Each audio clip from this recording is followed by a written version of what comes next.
Another deadly shooting has torn apart another American community. Yesterday morning in Shreveport, Louisiana, a man shot and killed 8 children and gravely wounded 2 adults. He was killed during a confrontation with police after fleeing the scene.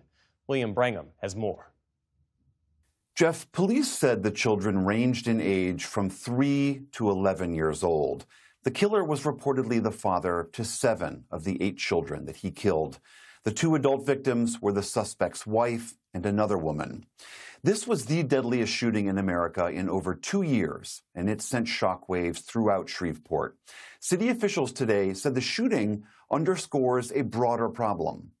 I would like to also remind everyone that in the city of Shreveport, we have a true epidemic of domestic violence. And that is something that should be a top priority of the city's administration, the city council, and law enforcement. For more on this tragedy and the broader issue of gun violence, we are joined again by April Zeoli. She's the director of the Michigan Firearm Law Implementation Program at the University of Michigan. April, thank you so much for being here again. Your research studies the intersection of domestic violence and firearms. So given that people might just be taking on board what this tragedy is all about, what was your initial reaction to this? My initial reaction was, unfortunately, that this has happened again. We know from research that there are often opportunities to intervene and to stop this kind of violence from happening. But the opportunities were missed, and we're left with a tragedy. And what does the research show us about the overlap between domestic violence and firearm ownership? It shows that when a violent male intimate partner has access to a gun, the chance that he'll kill the female partner goes up 5 times. It is much greater. We also know that there is more likely to be other victims as well. So in this case, we saw an intimate partner, another adult, and 8 children. This comports with what we know about domestic violence shootings, unfortunately. And this also seems to fly in the face of the way guns are marketed and sold as a defensive weapon, that you bring a gun into your home to defend yourself, not that gun then becomes a tool used against you. Correct.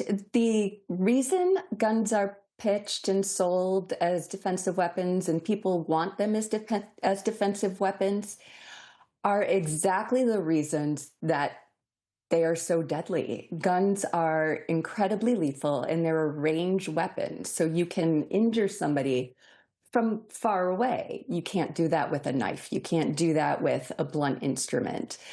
And that gives firearms more lethality.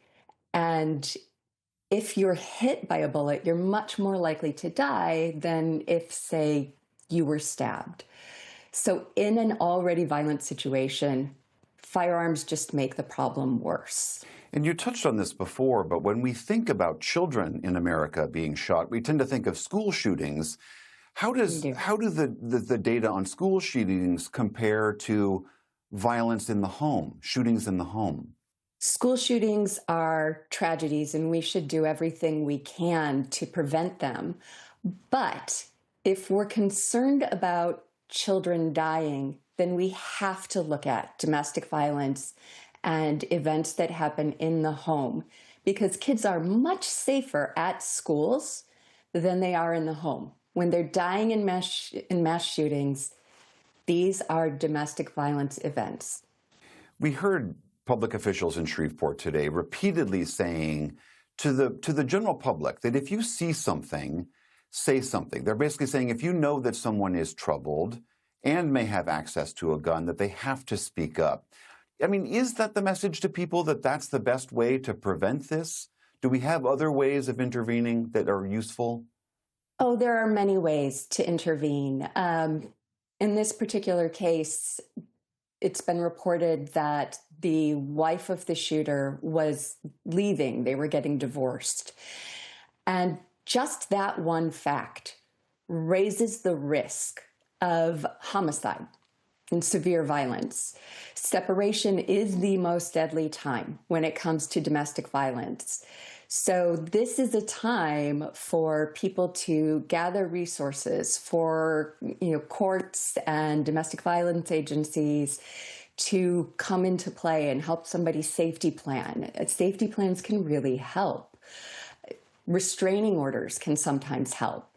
There are other things people can do. If no action is taken, if firearms aren't removed, if they're still available, if somebody who says that they're suicidal doesn't get any attention, then we're really not going to solve this problem. That is April Zeoli of the University of Michigan. Thank you so much for taking the time to talk with us. Thank you.